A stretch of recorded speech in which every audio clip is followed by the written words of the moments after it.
France இலங்கை இடையே கடன் மறுசீரமைப்பு ஒப்பந்தத்தில் கையெழுத்து.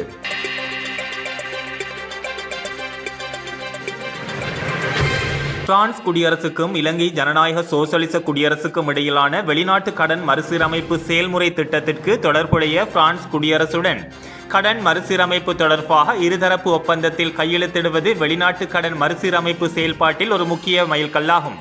மேலும் கடன் நிலைத்தன்மையை மீட்டெடுப்பதற்கு, அதன் மூலம் இலங்கை பொருளாதாரத்தை மீண்டும் கட்டியெழுப்புவதற்கும் கடன் மறுசீரமைப்பு செயல்முறையை விரைவாக முடிப்பதற்கான இலங்கை அரசாங்கத்தின் உறுதிப்பாட்டிற்கு சான்றாகும். ஜப்பான் மற்றும் இந்தியாவுடன் அதிகாரப்பூர்வ கடன் வழங்குனர்கள் குழுவின் இணைத் தலைவராக இலங்கையின் வெளிநாட்டு கடனை மறுசீரமைப்பு செயல்முறையை வழிநடத்துவதில் பிரான்ஸ் குடியரசு முக்கிய பங்கு வகித்துள்ளது. அதன் தலைமை, அர்ப்பணிப்பு மற்றும் பயனுள்ள தலையீடு ஆகியவை மீட்பு சவால்களை எதிர்கொள்வதில் இலங்கை பொருளாதாரத்தை ஆதரிப்பதற்கு பங்களித்துள்ளன. இது கடன் நிலைத்தன்மையை மீட்டெடுப்பதில் இலங்கை அரசாங்கத்திற்கு அர்த்தமுள்ள முன்னேற்றத்தை ஏற்படுத்த உதவியுள்ளது. 2025 ஜூன் 16 அன்று இது தொடர்பாக அதிகாரப்பூர்வ கையெழுத்திடும் விழா கொழும்பில் இடம்பெற்றுள்ளது.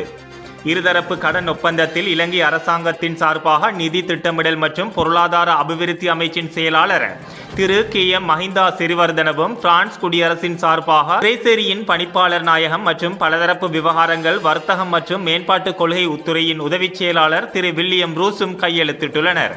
இந்த கடன் ஒப்பந்தத்தில் கையெழுத்திடுவது பிரான்ஸ் குடியரசுக்கும் இலங்கை அரசாங்கத்துக்கும் இடையிலான வலுவான மற்றும் நீண்டகால இருதரப்பு உறவுகளை மேலும் மேம்படுத்த உதவும் என தெரிவிக்கப்பட்டுள்ளது.